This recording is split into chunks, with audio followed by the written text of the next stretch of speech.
Saates osalevad elektriinseneri õppejõud Andres Saukas ning saadet juhin mina, Maarja Maripuu. Tuntud sisulooja ja suunamudija on konservatiivne mõtiskleja ja uudisteportaali eesti.com toimetaja ning saatejuht. Tehnokrat alustab.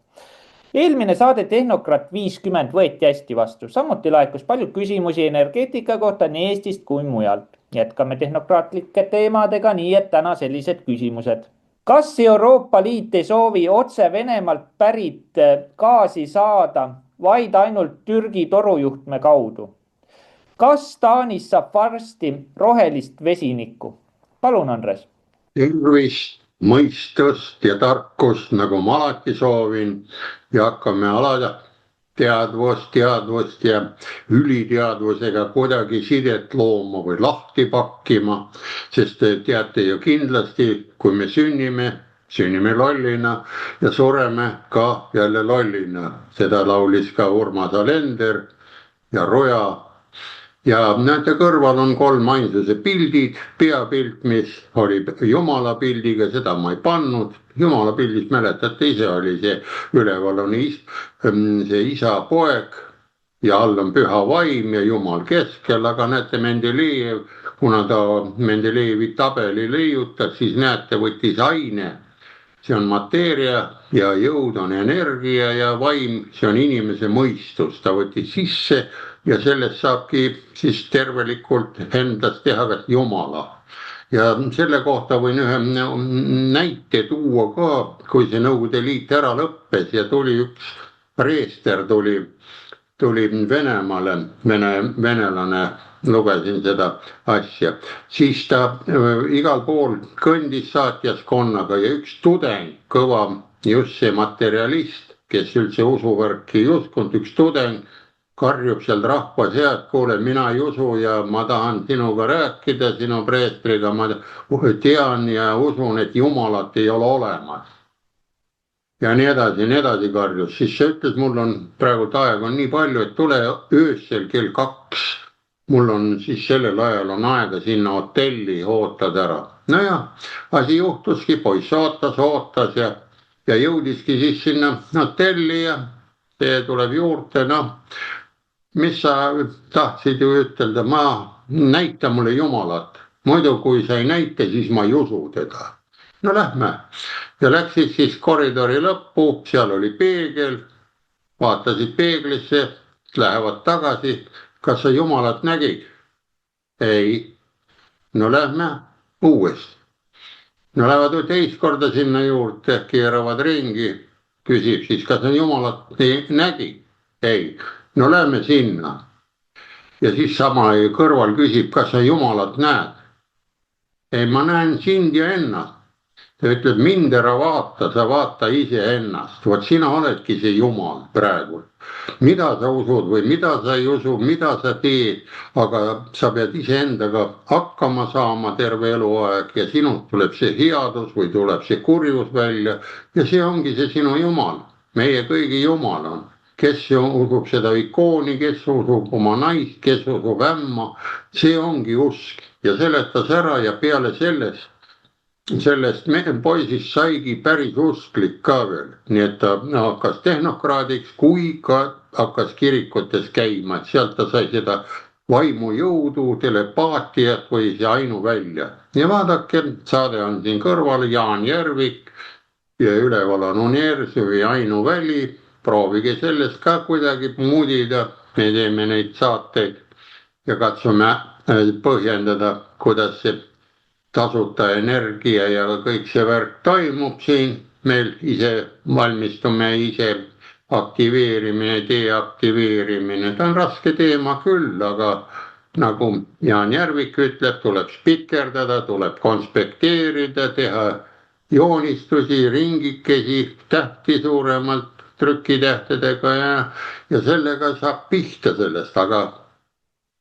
kui selle ei viitsi, ei oska ja ei taha ja arvutikalkulaator ka saab 2 + 2, ei tule kuidagi number meelde, pead seda kasutama, siis on muidugi väga raske see lugu ja sul ei tohi hinnet ka panna. Ühes saates oli küll ilusti ära üks, kui räägiti, et hinnet ei tohi panda, siis see üks õpetaja oli küsinud seal konverentsil selle kõnepidaja käest, et kui kahte ei tohi panna, kas ma võin talle siis öelda, et sa oled tumba. No seda ka ei tohi panna, siis see ju paneb nutma lapse, mis tumba ma olen. Nii, lähme siis slaidide juurde. Nii, ja näete ise, pildikene on olemas ilusti vee all, selline tarukene liigub ja võite arvata, mitu korda teile küsima, kas või see Nord Stream 1 ja Nord Stream 2 hakkavad tööle. Muidugi ta ei ole värvitud, see on tehtud selline pildikene, sest need torujuhtmed ehitasid ju üldse Euroopa, Saksa ja Inglise ja Hispaania firmad ja lepingus oli lihtsalt sees, et Venemaalt hakkab sealt nafta tulema läbi, see oli kogu süsteemi lugu, et selle hinna sees, et ehitame mitte tühja toru, see teed ära, siis hinnast saab nii palju ja edasi-tagasi. Ja näete, talvine päästeoperatsioon, Euroopa Liit ei taha enam Vene gaasi, et ta ütleb, et tal on kõrini. Aga samas, kui lähme edasi, siis näeme, kes või kus ja kuidas seda müüakse. Ja ainult ütleb, et importida võib Nord Streami kaudu, ehk Türgi kaudu võib tulla. No Türgi tahtis ka kunagi, mäletate, Euroopa Liitu minna, ei võeta, aga nüüd tahetakse Moldovat ja Ukrainat ja ma ei tea, mille pärast sinna tahetakse. See on väga raske küsimus ja Inglismaa nagu suur Euroopa riik, see ei taha üldse seal olla Euroopa Liidus. Tahab oma naelakastiga või naeltega möllata, no ma ei tea. Vot nii, ja lähme siis edasi, vaatame seda operatsiooni, mis kõik taastub siin mõne aja pärast, taastub ja kiirendab seda protsessi just seesamane Iraani sõda siin.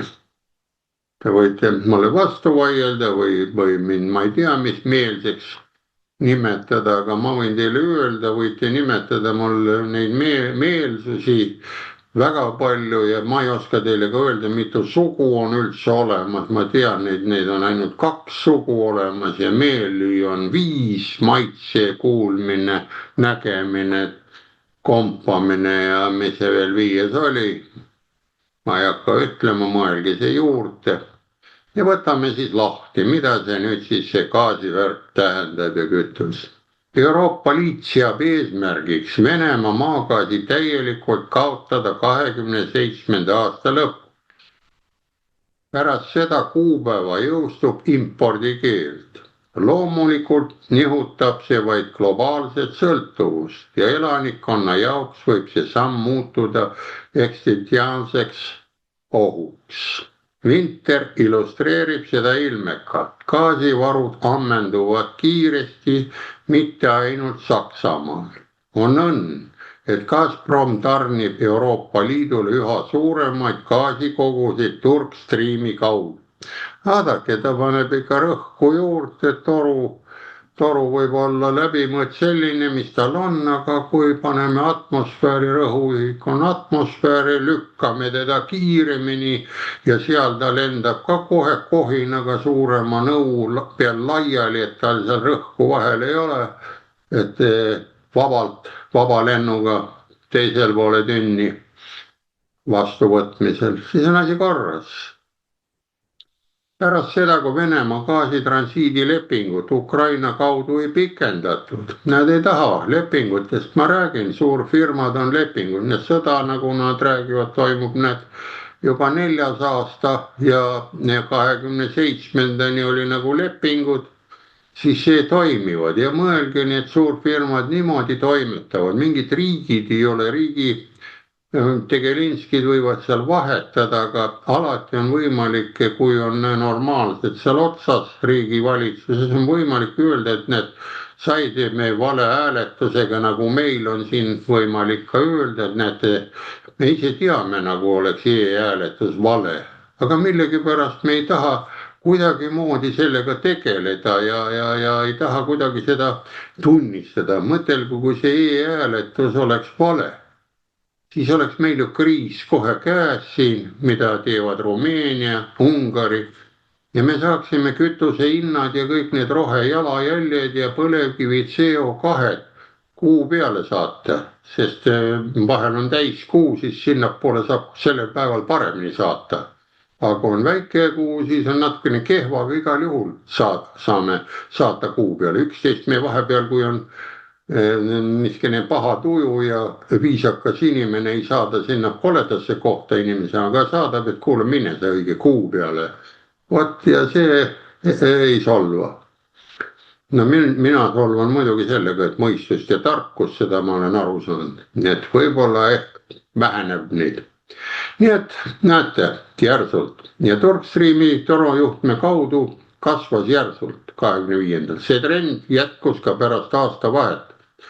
Ja Reutersi arvutused, Reuters oskab arvutada, seal vist on veel keegi, kes arvutada oskab, aga meil võib-olla ei osata.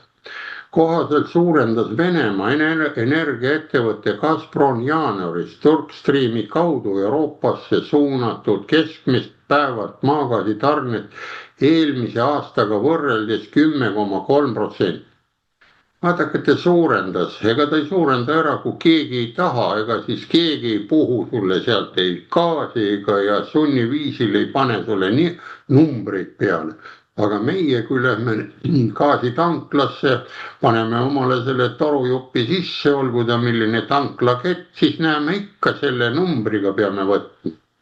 Kuigi me võiks ka olla niimoodi, et kui on sul näiteks kliendikaart, ükskõik mis firmaga mitme aasta peale tehakse need kaardid ja seal kaardi peal oleks lagi, et tegime lepingu teiega 5 aastaks või 10, et üle selle numbri me ei tõuse, olgu seal maailmas millised kriisid tahes. Vot see oleks minu meelest väga inimlik samm. Aga mõtelge ise, kas meil on, vahetame valitsuse välja 4 aastaga ja ta tõstab kohe hinda.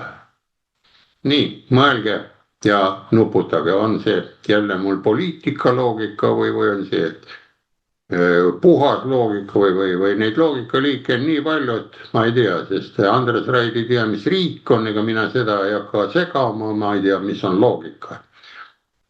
Ja Venemaa gaasi kogutarned Euroopasse Turkstreami kaudu ulatusid jaanuaris 1,73 miljardi kuupmeetrini, võrreldes 1,57 miljardi kuupmeetriga eelmise aastal, näete, siin on näha, ja Euroopa gaasiülekandesüsteemi grupi ENSTO-G, vaata, see on gaas, ENSTO-gaas süsteem, aga võrgud, elekter on ENSTO-E, kõik võrgud kuuluvad sinna alla, 5 osa on meil seal Euroopas, enne olid nad eraldi.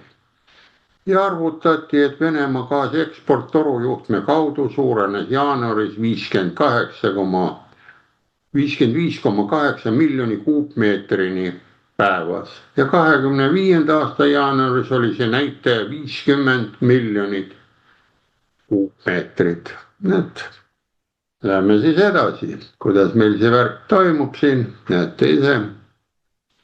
Ja näete impordikeeld, kui hakkab tulema siis novembris 2027. Kuigi arvutused näitavad, et Gazprom ekspordib Euroopasse, langeb aastaks 25 langes, kokku 44%, näitavad praegused arvud, et eesmärki Venemaa gaasimisest loobuda 27. aastaks ei saavuta. Näete, te võite nuia lõhki panna. Inimesed elavad ju, talved on vahel, ma räägin, aeg on konstantne. Sa võid teha selle 5-aastaku plaani, panna suure, lahendada ta 4 aastaga ära, nagu nõukaajal oli. Ja kommunist oli 1981, muidugi selle segas ära Moskva olümpiamängud, mis oli 1980 ja keegi enam kommunismi ei mäletanud, sest olümpiamängudest räägiti jutti. Ja siit lähme siis edasi. Nii ja näete nüüd, mis siin meil näeme. Ei saa saavutada, miks? Euroopa Liit on otsustanud Ungari ja Slovakkia vastuseisule vaatamata keelata uute gaasilepingute sõlmimise Venemaaga alates 26. aasta kevadest. Vaadake, eelmine saade kui eelmist vaatasite, seal oli ju Ungari ja Slovakkia mehed ju rääkisid, annavad asja kohtusse, kui te pulli ei jäta järgi, sellepärast et iga liiduvabariik oli. Nendel olid ka seadused, nõukaajal oli meil Eesti Nõukogude Sotsialistlik Vabariik oli meil. Ja me kuulusime 15 riigi hulka, aga meil olid ju targad juhid ees. Need olid ka komparteilased ja kes need seal olid. Aga me elasime nagu siin ütleme kuningakassid. Nõuka Kroonus oli selline, mul oli hea kamraat, oli Karangandast, nemad 77. või 76. läksin Kroonu, sellest ajast hakkas ta piima jooma, piima jõi seal sõdurite kohvikust, ostis iga õhtu, ma ütlen, sa muutud lehmaks, kätte ära juba. Ei, ma joon nüüd piima ette, ma ütlen, mis pärast. Vaata, meil on niimoodi, et me oleme kaevandustes tööl kõik, aga talongi alusel saame liitri piima üks kord nädalas. Mõelge siis nüüd ise, kuidas nende kaevurite luustik kaltsiumi ja kaaliumi puudusel tegutseb, nii et mõelge, et juba tollal ajal olid meil siin ikka õiged mehed ees ja meie saime piima ja kõiki, kartulit ja liha ja me oleme terved siin. Ja vaatasime veel Soome televisiooni ka, tegime neid Soome blokke ise tegin ja rahvas ikka tahtis vaadata, mis seal kapitalistid teevad. Nii, ja näete, mis on kevadest lõpetada. Lühiajalised lepingud peaksid lõppema 26. aasta aprillis LNG-ga, no need on kuidagi tehtud ja juunis torujuhtme gaas. Olemasolevad pikaajalised lepingud peaksid lõppema 27. No need peaksid, aga ei ütle, sellepärast asi läks kohtusse, kui ma ütlen, et peavad lõppema, siis ta saab selle kohe sisse kirjutada, et sund tuli sisse. Aga kui peaksid, siis on Ungari poiste, teil on seal valimised, et seal valitsus muutub ja te veel lõpetate ise selle torujuhtme ära. No vot sedasi käib see 4 aasta tagused lollused valimised, ma ütlen seda. Sest see on minu subjektiivne arvamus. Mina ei ole selle valimiste vastane, mina ei ole ja toitu valin ka seda, mis on söödav, aga mitte seda, mida soovitatakse. Sööge tigusid, sööge neid vihmausse ja seda tõmmake ise ja murunärlige peale. Selle kohta ma mäletan nõukaajal ka, et oli küsimus, kas peale aatomipommi plahvatust saab seda jämesoole kaudu kraami välja lasta ehk sittuda, pole sõna, eks seda enam vist õigekeelses sõnades ka varsti ei ole. Siis vastus oli lihtne, saab küll, kui ainult selle poolkeradega, 2 poolkeraga perse üles leida. Noh, meil on sellega ainult elamise on põhiline värk meil. Kui see hakkab ka süüa küsima peale väljaheidete välja viskamise, siis on asi täitsa jama. No see on minu see subjektiivne värk, et poolkerad on lihtsamad, kui üleval ei ole enam aju, siis seal on all, siis aju tahab ju süüa ligidalt. No mina ka, kui on mul pea valutab, siis ma võtan ikka suraka väikse pitsi konjakit ja lööb surina sisse, peavalu ja kõik läheb ära, ega see pits ei läinud sinna alla poolkeradesse, ta läks ülesse ja rahustas, noh. Aga kui on vastupidi, siis ma pean pitsi sealt tagant panema sisse. Mõelge, see on loogika. Ja see on nii. Nii, et näete 2027. aasta jaanuaris, hiljemalt 27. aasta novembris, kui gaasihoitlade täitmiseks enne talve antakse 1-kuuline pikendus. 1 kuuga nad ei vea neid täis, seda on nad ise tunnistanud.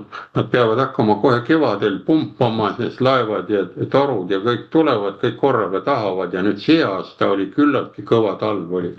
20% jäi üles neil natukene, nii et tuli soem peale, nad ei jäänud päris külm. Aga noh, tööstus on Saksamaal kinni. Viimased uudised näitavad, et raudtee pealik läks minema, sai miljonit tasku aga lihtrahvast koondatakse siis seal ka keemiatööstus ja autotööstuse mehed, juhid, need saavad preemiaks koondamistasudena miljonid ja teised saavad koondamistasu niisama. Nii et need on nüüd uudised, mis vahepeal on. Lähme siis edasi. Euroopa Liit lisab siiski hädaolukorra klausli. Näete, ta tuleb ka appi, kui sa hädas oled. Kui Euroopa Liidu liikmesriik kuulutab välja energiakriisi. Näete, siin on energiakriis olemas ja Rumeenia, Ungari on need välja kuulutanud. Võib ta taotleda Euroopa Komisjonilt ajutist erandit impordikeelust.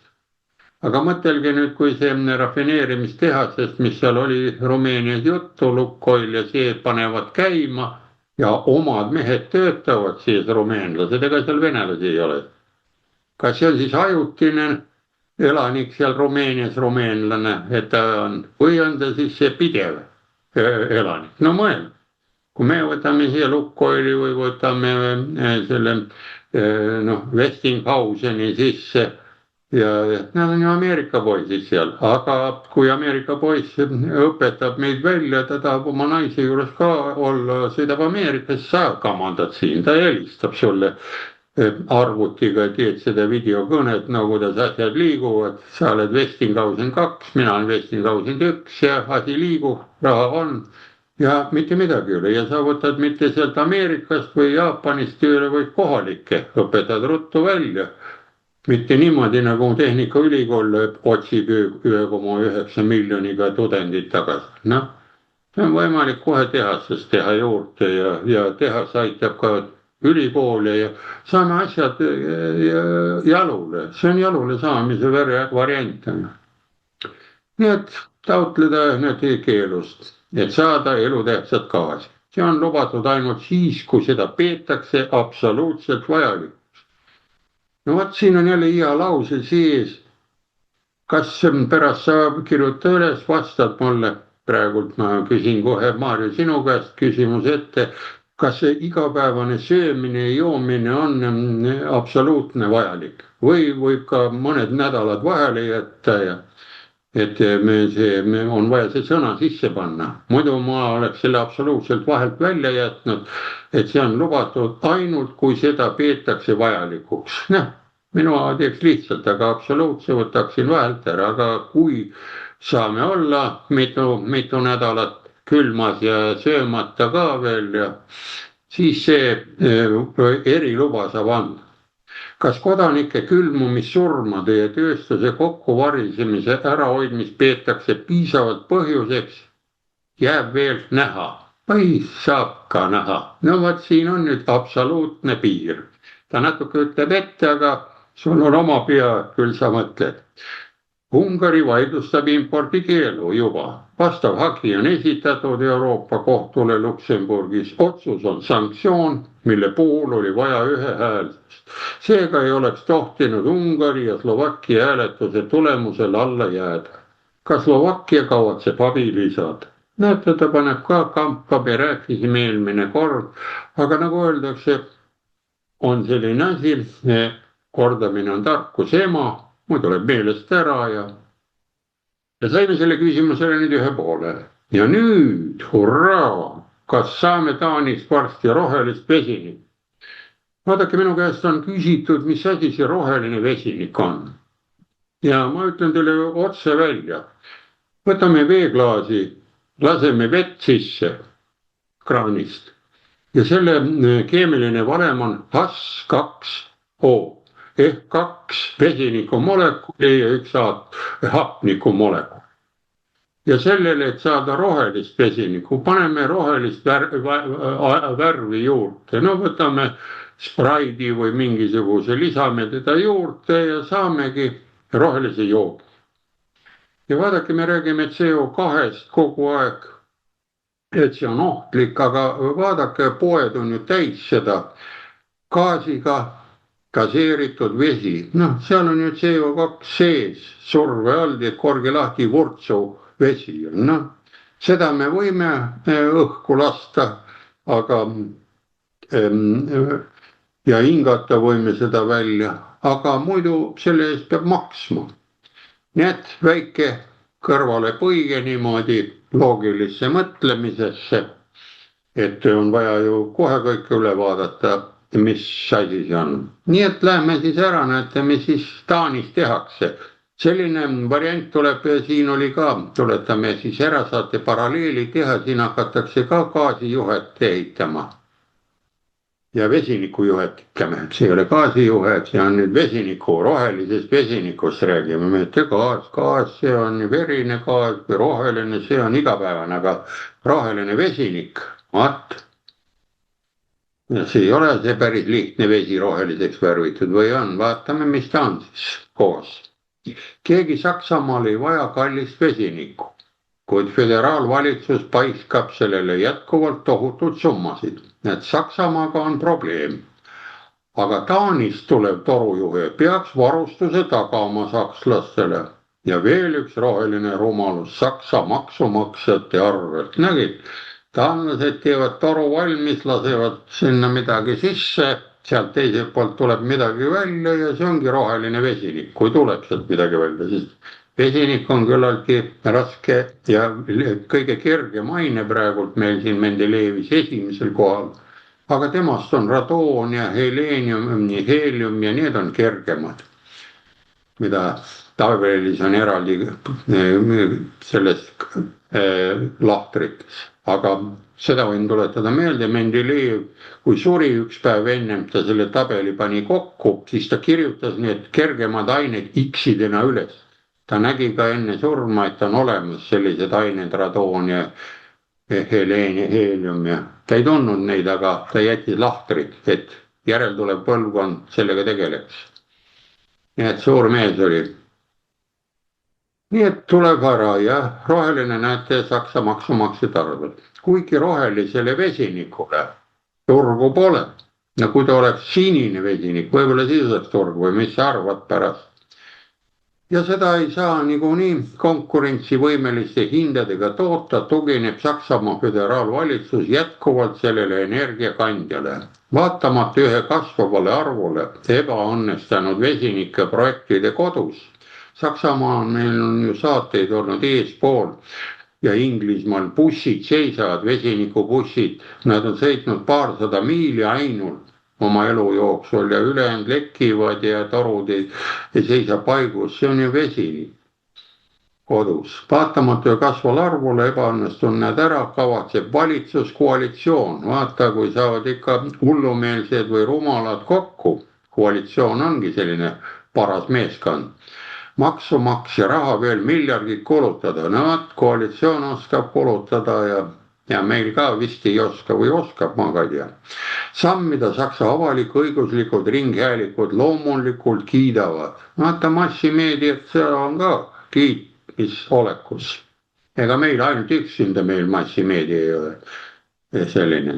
See hõlmab 1,3 miljardi euro suurust toetust avalikust sektorist vesinikjuhtmele, mis kulgeb Taanist läbi Schweling-Holsteini Hamburgi. See torujuhe peaks alates 2030 aastast tarnima tuule- ja päikeseenergia abil toodetud vesiniku. Ja küsimus, aga kes selle võtab? No vaat, tuleb sealt nii palju seda, et Taanis võib tuult tulla, aga palju seda päikest seal Taanis on, no see on jälle hea arvutus üles. Nii, lähme siis edasi. Ja nüüd vaatame, mis see vesiniku probleemikene on, oleme siin rääkinud. Vesiniku peamine probleem on see, et selle tootmine praeguste tehnoloogiate abil nõuab oluliselt rohkem energiat, kui lõpuks taaskasutada on võimalik. Kui see energia nagu elekter enamikus Euroopa riikides on kallis, siis ei toodeta vesinikku kunagi konkurentsivõimelike hindadega. Noh, võime seda vesiniku teha, kui teda ei ole, ei jõua osta, siis Inglismaal ka bussid seisid. Ja selle vesiniku juhtme puhul tähendab see, et Saksa maksumaksja raiskab nüüd 1,3 miljardit eurot projektile, mis suure tõenäosusega nagunii kunagi kasumlikuks ei osutu. Ja kõik see ilma igasuguse rohelise partei osaluseta valitsuses, kellele meeldib end esitleda ettevõtlussõbraliku parteina. Vot koalitsioon ütleb, me oleme ettevõttesõbralik partei ja saate meilt roheliku vesiniku ja mis see on, näitab ega peale rohelise värvi. Mul on siin punasega kirjutatud, ei tunta, on roheline jalajälg ja roheline energia ja roheline vesinik ja kõik on olemas. Vesiniku kohta võib ütelda, kus võib teda toota, on tuumajaam. Tuumajaam peab töötama 100% ja kui sealt kütust ja seda tootmist jääb üles, peamine teine energiaallikas on ju serverid, see andmeside, mida kõik suuremad, targemad riigid teevad siin juurde, et saada sinna juurde, et käivitada. Nii et ja teine ongi siis see poolne lugu, mis siin on. Ja tuleme siis suurele ekraanile, esitasin sulle siin küsimusi just, et kas on võimalik ka minna sinna kempsu ja rohelist energia, seda vesiniku juua ja rohelikku vett ja kas sa teed, ma tean, mahlad on mul punased tavaliselt, ma joon sellist marjamahla, see on mul punane vesinik, aga jah, ega söömisega ongi see asi, et oleneb, mis värvi asja sa sööd, mis on eriti intensiivne, näiteks punane peet, siis eks tagant tuleb ka punane. Aga sa esitasid mulle küsimuse, et kas söömine peaks olema nagu nii-öelda igapäevane ja vastus on, et ei pea. Selles suhtes, et see 3 korda päevas söömine on nii-öelda meile, kuidas ma nüüd ütlen siis, toiduainetööstuse ja piigfarmade poolt ette söödetud niisugune teema, et juba rahvatarkus ütleb seda, et hommikusöök võta endale, lõunasöök anna sõbrale ja õhtusöök anna vaenlasele.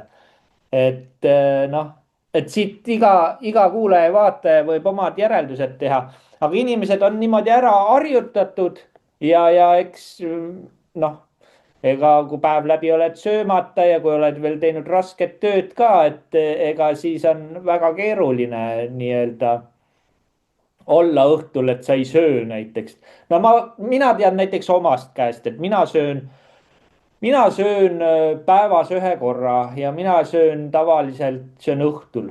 Et päeval ma joon, tarbin vedelikku ja siis õhtul söön ja niimoodi on see mul juba kestnud aastaid. Et kui sa iga päev nagu 3 korda päevas, ma ei jaksaks töödki teha, kui ma nii palju sööks, et raske oleks. Aga siinkohal lähme küsimustega edasi. Kas USA läbib juba laia rohepöörde pragu ja osariikides normaliseerub energiavarustus? Kas Saksamaa seisab silmitsi gaasipuudusega? Palun, Andres.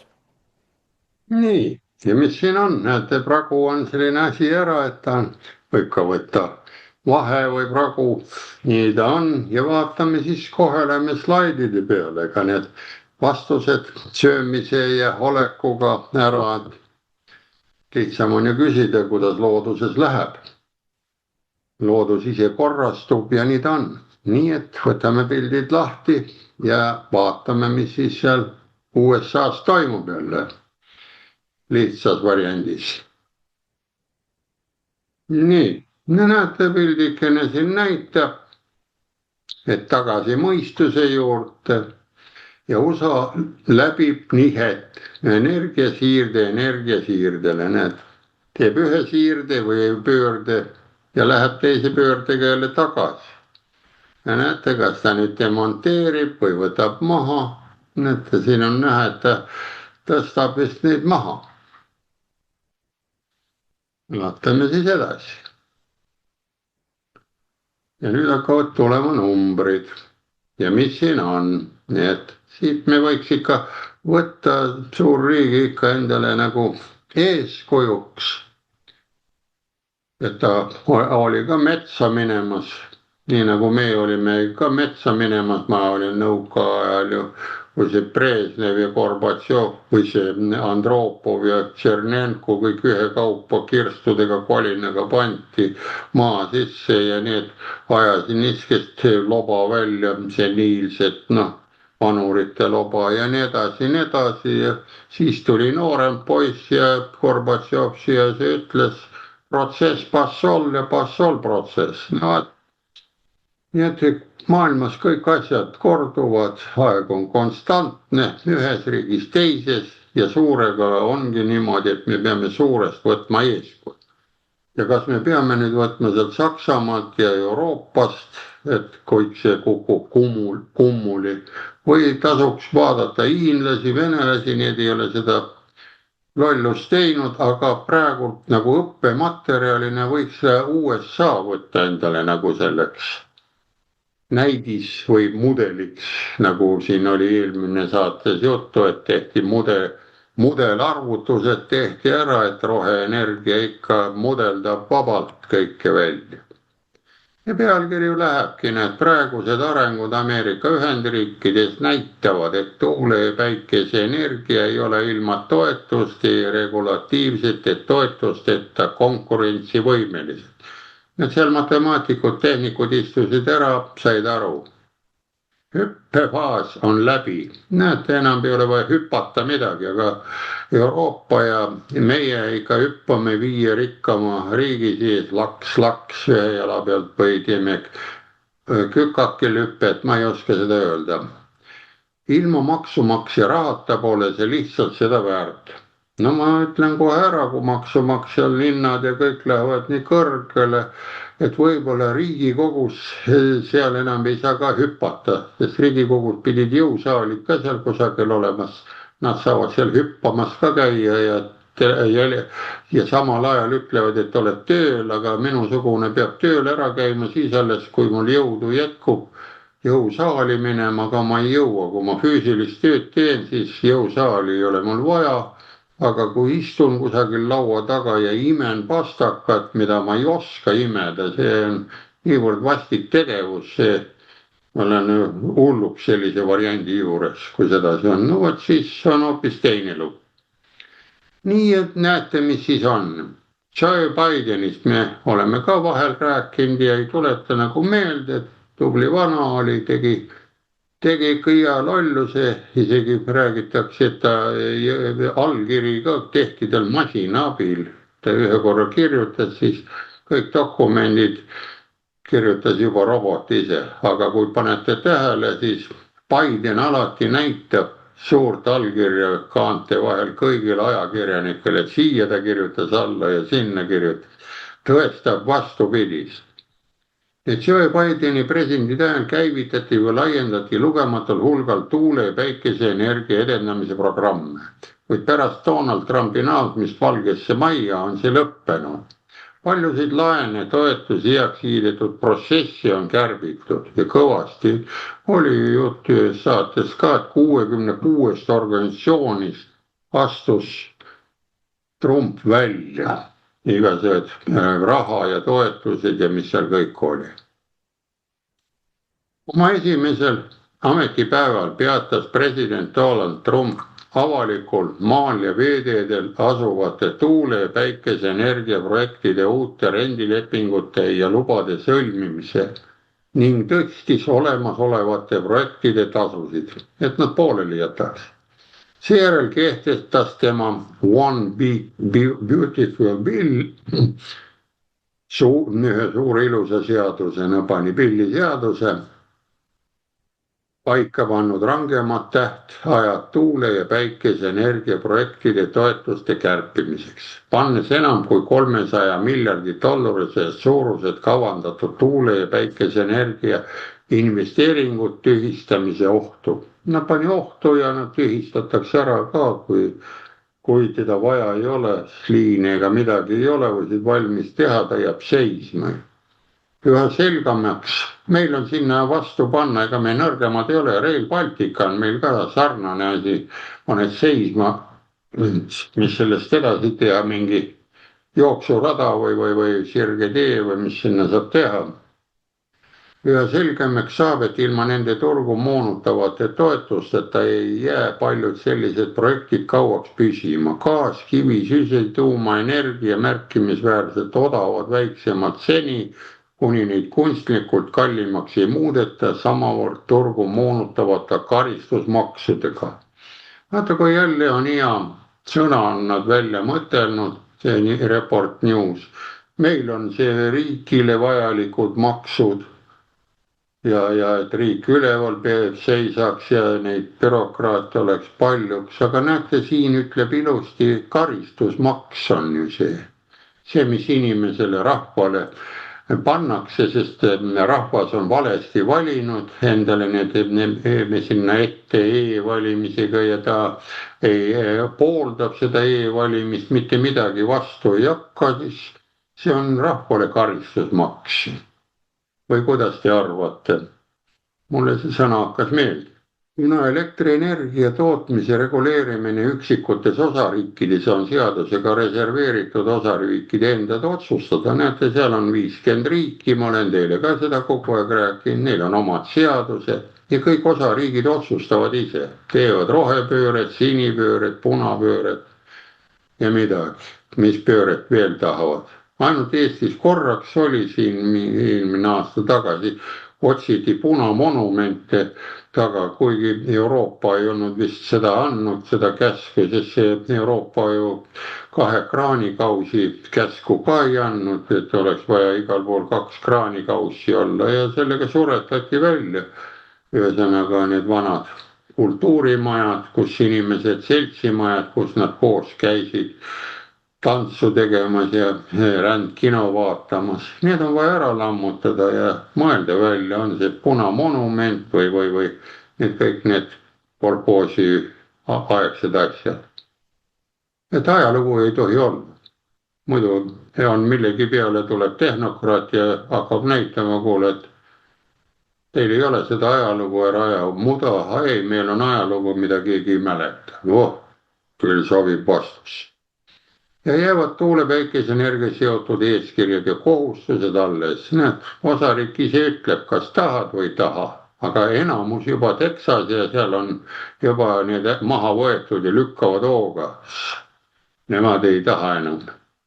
Kuid takistused nagu töökindlus, maksumus jäävad püsima. Katkendlikud ilmastikust sõltuvad varustussüsteemid vajavad tavapäraseid varuelektrijaamu, mis toob kaasa kõrgemad kulud. Sama kehtib ka võrgu laiendamise ja piiramise süsteemide kohta. Ameerikas on samad probleemid, et vaja ikkagi need elektrijaamad juurde panna, need ära, et juhuelekter ei sobi, aga meie ikka paneme, et mida rohkem juhuelektrit ja neid päris elektrijaamu, võib-olla on või ei ole, võiks ikka Ameerika võtta eeskujuks näha, et suur ütleb ju niimoodi, et ole poisid seal ära. Peaksite inimesed ikka lugema seda suure Peetri ja väikse Peetri muinasjuttu ka, kus seal mõlemad ära suur ikka lollitas seda väikest Peetrit, aga väike Peeter sai asjadega pärast mõistusega hakkama. Ja väide, et tuule ja päikeseenergia on tasuta, on lõppkokkuvõttes vale. Energiapöörde lobistid ei arvesta kõiki elektrivõrgu jaoks vajalikke investeeringuid. Lühemad tööiga. Näete, me olen sellest rääkinud, võite selle peale toetuda, et need tavapärastel on nendel tuulikutel ja päikesepatareid on näete 10-20 aastat ainult see tööiga selline 100%. Aga katlad ja suured elektrijaamad on 50-70 aastat.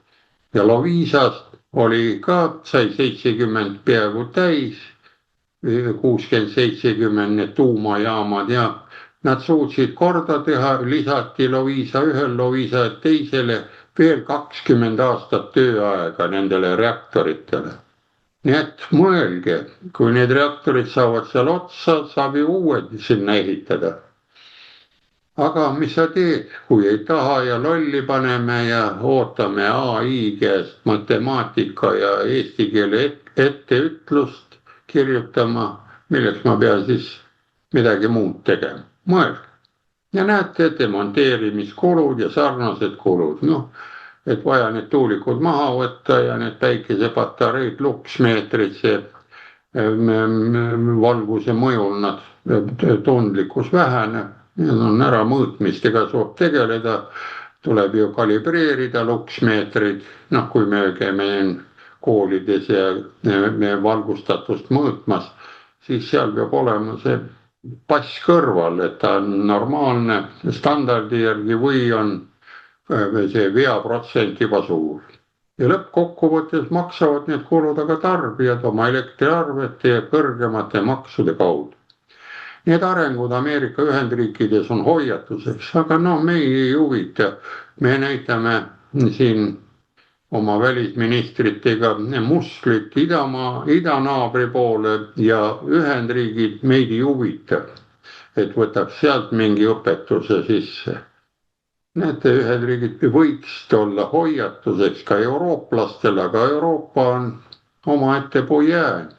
Ja paljud on küsinud ja mõelnud ka, et vaadake kõik maailmajaud, Ameerika, Aafrika, Aasia, Austraalia, kõik hakkavad A-tähega ja Euroopa on naiste rahvas E-tähega. No siin ma arvan, ongi see viga sees, ega naiste rahvaga on natukene kehva või raske meeste rahval suhet luua, sest sa ei tea, millal ta õigust räägib, millal ta valetab. No see on looduse pealt paika pandud ja võib-olla siin ongi see küsimus, et Euroopa saab siis korda, kui need meeskuningad või mehed seal hakkavad sõna võtma, Orban ja sellised mehed, kes mõtlevad mitte mingi teise kohaga, vaid ajuga. Nii on hoiatuseks eurooplastele. Taastuvenergia laiendamine tuleb kõrge hinnaga, mis lõppkokkuvõttes ohustab konkurentsivõimet. Välismaal näib see olevat ülehinnatud, aga Saksamaal. Seal investeeritakse jätkuvalt miljardeid maksumaksja raha energia üleminekusse, mis ainult suurendab kulusid ja varustuskindlust. Ja nüüd viimane osa võtame siis, kas Saksamaa seisab silmitsi gaasipuudusega.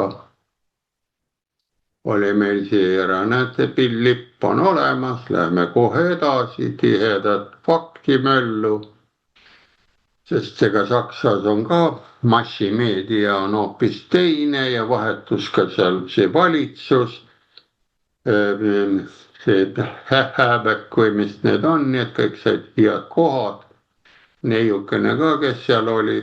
Ja ma võin seda ka öelda, kui siin nüüd vahetus tuleb Eestis. Ega see asi jätkub samamoodi.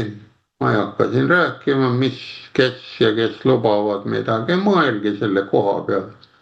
Kui seal Saksamaal vahetus valitsus, jätkavad ikka seda rohepööret sujuvalt. Keda siis vaja või kuida seda vaja on. Ja kui siin nüüd EKRE tulebki või tuleb seal keegi ja kokku nad ei leppi seal Isamaa või selle Keskerakonnaga ajudega ja siis meeskonnatööga, paneme samamoodi rappa, aga siin ei ole mitte midagi teha. Ja Saksamaa on teel gaasikriisi poole. Selle stsenaariumi jaoks loodud hädaolukorra plaan aktiveeritakse. Tähendab see rangete piirangute kehtestamist, näed. Ja siit see, kui juba Saksamaa gaasikriis piiratakse, mõelge, see on nüüd mehaanilised katlamajad. Sealt on ju väga lihtne üle minna inimese gaasi peerumaksu kehtestamise peale. Sest meil ju tahetakse midagi ju kehtestada ja seda vihakõne seadust sisse. Aga mis asi see viha on? No ma ei tea. Selle võib ju sedasi ka võtta, kui on vihakõne seadus. Ma lähen sauna ja ma kannan vihta kaasas. Ja siis ütlen ka tere kellegile ja mul on viht kaenlal või käe otsas, siis see olen juba vihaselt midagi ütelnud võib-olla või kuidas see käib. No, ma ei saa aru, see vihakõne, lõõmukõne ja mis pole. Ma saan aru, kui inimene rõõmsalt on, tal sõrmejalt põsed ja naerab ja tuju on, siis ta on ju rõõmus. Ei ole vaja mingit seadust teha või on vaja ja kui ta vihane, las ta natukene poriseb seal nurgas oma selle negatiivse laengu välja. See on see universumi ainu välja seaduse järgi ja ta rahuneb maha ju ära. Noh, hullumajas ka, kui on liiga sassi läheb hull, siis pannakse süst, rahutatakse kinni, aga ta haagitakse ikka lahti ja lihtne on, ei ole vaja mingit seadust teha kõigi jaoks, et kõik oleks nagu hullu särgis, aga tundub, et meile sobib ainult see lolli või hullu särk kõige rohkem või ma ei tea, see on jälle selline vahepõige, kui ma loen neid Saksamaa ja Ameerika asju, mis kipuvad nagu õigeks minema, et seal nad on oma lollid avastanud, lollikarjad, hullumaja omad. Ja näete, mis siin on. Et kõige ära kliimainspektsioon. Ja järgnev artikkel ilmus siis esmakordselt ajalehes Deutschlander. No võtame ette, vaatamata kõigile föderaalvalitsuse see võrguagentuuri ehitustele ja kinnitustele, et gaasivarustus on stabiilne, saab üha selgemaks. Saksamaa on teel otse energiakriisi poole. Kuigi väidetavat karmi, kuid tegelikult üsna tavalist talve kasutatakse peatse gaasipuuduse õigustamiseks, kinnitab see seda, mida lugupeetud Wall Street Journal juba 7 aastat tagasi nimetas maailma rumalamaks energiapoliitikaks. Näete, 7 aasta taguselt Bidenile ikka ei jõudnud kohale, sest seal olid need parajad massuurikad, kes raha teenisid oma tuulikute ja nendega tegelemiseks. Sellest ajast alates on Saksamaa energiapoliitika taas kord märkimisväärselt muutunud. Kõige rumalamaks, absoluutselt kõige rumalamaks energiapoliitikaks, nagu märgib Euroopa Kliima- ja Energiainstituut. Õnneks instituut tuli siia vahele. Ma juba ehmatasin jälle, et tuleb kliimaminister, ütleb korralikult, nii et kõik värisevad seal all, kes siin Eestis elavad selle merelise lolli kliima all või seal, meil on raske kliima ja tegelikult. Ja minister võiks ju mõelda, ikka mõtlemata ja magamata ööd, kuidas meil saaks selle soemaks selle kliima kohe siin ja kuivemaks, keelaks pilved ära ja talve ja see on lihtne, nii nagu poliitikud teevad. Aga keegi ei viitsi vist tegeleda sellega. Nii ja võtame, näete, alates 2019. aastast on Saksamaa mitte ainult lõpetanud usaldusväärse taskukohase ja süsihappegaasi vaba elektri tootmise tuumaenergiast. See oli tuumaenergiat ei taha, vaid on sanktsioonide hulluse valguses peatanud ka sama usaldusväärse ja taskukohase gaasi impordi Venemaalt. Näete, siin tuleb sisse verigaas, mida meil moega räägitakse. See on pandud jutumärkides. Tulemus. Küttegaasivarud kahanevad dramaatiliselt kiiresti ja on alles veebruari algus. Meil siin on veebruari lõpp juba, märts sees. Ja meil ongi niimoodi, et aeg ei ole konstantne, räägime natukene veebruarist, aga ma usun, et paljudel on ka juba meil siin meelest ära läinud, et meil oli lund ka see aasta ja külma. Ja tulemus. Küttegaasivarud kahanevad dramaatiliselt kiiresti ja Saksamaa maagaasi hoidlate täituvuse ähvardab langeda alla 30%. Näete, ühe kuuga tahavad nüüd 70% pumbata. Kas see õnnestub, ma kahtlen, sest Pärsia lahes sealt tulevad nad kuidagi aeglaselt või seisavad nad ja Venemaalt seda gaasi nagu ei tohi võtta, siis nad ei saa selle suvega kuidagi endale täis ja kui jääb alla poole, siis arvestada gaasitanklad ja tornid ja tünnid on kõik tühjad. Nii et mõelge, seal on nendel mõelda küll. Eksperdid hoiatavad, et kriitiline 20% tase, mille allpool muutub rõhk piisava varustuse tagamiseks liiga madalaks, saavutatakse juba kuu lõpuks. Meile seda ei ole öeldud, aga nüüd soojaks läks praegu. On seal gaasi või ei ole, näed, kriitiline tase, kui on 1/5 paagi põhjas on, siis tähendab kompressorid ja pumpasid ei ole enam nii palju, et jõuaks edasi lükata, et need mootorid on väiksed. On arvestatud, et pidevalt on üle poole 50%, no autol on ka ju survekolvide vahel peab olema õige, kui säde tuleb, siis see plärts-pauk käib ja mootor sõidab edasi, aga kui õre on, pragu on mootoril sees, ega siis edasi ei sõida, pressib kõik välja. Ja hädaolukorra gaasiplaan, tööstus seisab silmitsi, kui Saksamaa gaasihoidlate täituvus peaks veebruaris langema 20%, nagu praegult kardetakse, jõustuksid vastavalt kehtivale Euroopa õigusaktidele ja riiklikule gaasi hädaolukorra plaanile konkreetsed piirangud või normid, et kaitsta inimelusid ja elutähtsaid teenuseid, eramajapidamisi ja olulisi teenuseid nagu haiglad, koolid, abi teenused loetakse järel kaitstud klientideks. See tähendab, et riik peab neile gaasivarustuseks eeliskorras tagama. Tagajärg äärmiselt madala gaasivarude taseme korral tuleks katkestada gaasivarustus rasketööstusele, elektrijaamadele, suurtele äriettevõtetele ja katastroofilised tagajärjed majandusele, mida juba niigi räsivad pidevalt valitsevad ebaõnnestumised oleksid ettearvamatud. Näete, õnneks meil praegu sellist ei ole, aga uudised jooksevad, et väga hooga lähevad need ettevõtted seal Saksamaal kinni ja läheb minema. Et sügiseks on võib-olla Saksamaa ka puhas, on ainult need rätipead seal ja kui ei tehta seal korda, küll need rätipead hakkavad siis nõudma igasuguste muude asjadega peale sõnad.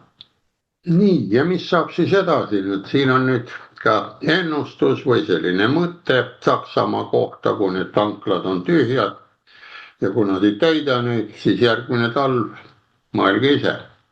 Kui gaasivarude tase langeb 20% ja pakkumist peetakse ülejäänud talveks ebapiisavaks, peab valitsus välja kuulutama 3. või kõrgema taseme. No meil, ma arvan, et toimetatakse samased tasemed siin päästevärgid. Gaasi hädaolukorra. Sellisel juhul võtab föderaalne võrguagentuur gaasituru üle ja kontrolli otsustab, kes gaasi saab ja kes mitte. Vot siin võetaksegi nüüd ära, kui sa oled valest rassist näiteks, siis sina gaasi ei saa. Suured tööstuskliendid, eriti raske tööstus ja keemiasektor peavad oma gaasi tarbimist vähendama või täielikult lõpetama. Kujutate nüüd ette, kui on suur metallurgia tehas, seal on temperatuurid kõrged või sama on ka siis keemiatööstuses, kui sa ei keeda seda segu õiges variandis tablettidena, on peavalu või paratsetamooli, siis saad sodi, mis mürgitab. Nii et siis pead lõpetama selle tegevuse ja lähed Hiinasse ja tuled sealt aspiriini ja muu tablettidega tagasi. Kuid, näete, siin ilusti ütleb, 20% täitjatase tähendab ka väiksemat gaasivoolu kiirust torustiku rõhu languse tõttu, mille tulemuseks on rõhu kadu kogu süsteemis. See on tingitud asjaolust, et gaasimahutid vajavad torustiku gaasivarustuse rõhu säilimiseks minimaalset kogust reservgaasi. Kuid mahuti tase langeb liiga madalale, aeglustub gaasi tarbimine. Kodumajapidamised märkavad seda tõenäoliselt näiteks siis, kui leek äkki väreleb või küttesüsteem lülitub katla rikketeate tõttu automaatselt välja. Mõelge nüüd, kui gaasileek väreleb ja perenaine on teises toas ja see leek kostub ära sealt pealt ja see gaas tuleb kahinaga seal uuesti sahinaga kööki ja tal on aknad ja muud asjad kinni ja siis lülitab uuesti käima selle välgu Mihkli või tikuga, mis siis toimuda võib? Prooviks välja mõelda. Nii, või küttesüsteem lülitab automaatselt välja. No automaatselt, kas ta jõuab välitada, kui tal on kogu see rõhud ja kõik on segamini, ta pohiseb, klobiseb ja müristab ja põristab ja pead ikka võib-olla käsitsi välja lükkama, andurid võib-olla ei saa aru, mis on. Ja kokkuvõttes igas stsenaariumis, kus keskmine täituvus on vaid 20%, mis talvise ilma tõttu üha tõenäoliselt tundub, et tulekul võivad olla ebameeldivad üllatused, Euroopa Kliimaenergia Instituut märgib tabavalt. see on suuresti Saksamaa ideoloogiliselt hullumeelse radikaalse energiasiirde tagajärjeks. Üleminek rohelisele energiale iga hinna ees. Nii et saime nüüd siis iga hinna kätte ja tuleme suurele ekraanile. Ja nüüd nägite nüüd Saksamaad ja nägime ka siis USA rohepööret, kuidas seal on. Ja nagu varemgi ütlesid itimehed inglise keeles mine go home ehk mu mõistus tuleb koju, on teda vaja koju kutsuda või ei ole vaja.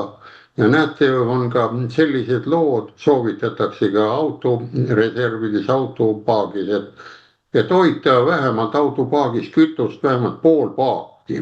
Et igaks juhuks. Ja näete siin 21 viieldik tilk võib põhjas olla ja varem ma võin öelda, oli see kütus oli kvaliteetne, aga nüüd ma ei tea, mis sodi seal sees on, seda segatakse igasuguste banaani või nende palmiõlidega veel segamini. Nii et mis arvad, said ka midagi mõttemalli rahvale edasi avastamiseks? Ja aitäh. No selle koha pealt ma olen enam kui veendunud, et Euroopa tervikuna läheb nii-öelda selle Vene verise gaasi ja nafta peale üle, et tal ei jää lihtsalt mitte midagi muud üle. Ja veel enam nüüd selle Iraani sõjavalguses, kus Iraanist ka nii-öelda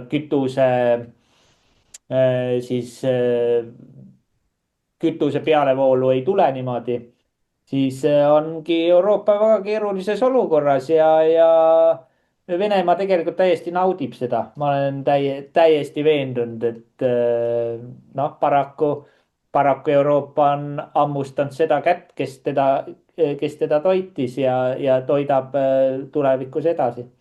Aga siinkohal puudutasid ka vihakõnet, et selles suhtes vihakõne ongi siis õige narratiivi põhine, et kui see läheb vastuollu õukonna narratiiviga, siis see ongi koheselt vihakõne ja sa võid seda vihakõne ka väga rõõmsalt väljendada. No meil on siin näide on Chris Kärner, kes tujurikku ja sketsi nii-öelda oma podcastis või streamis välja tõi ja teda meedias peksti, nii et joh ei tii.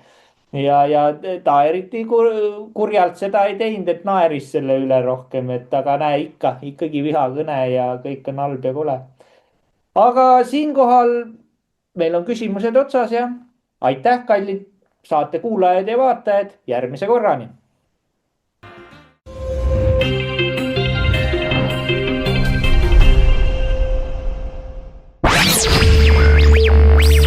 Meil on Eestile plaan B.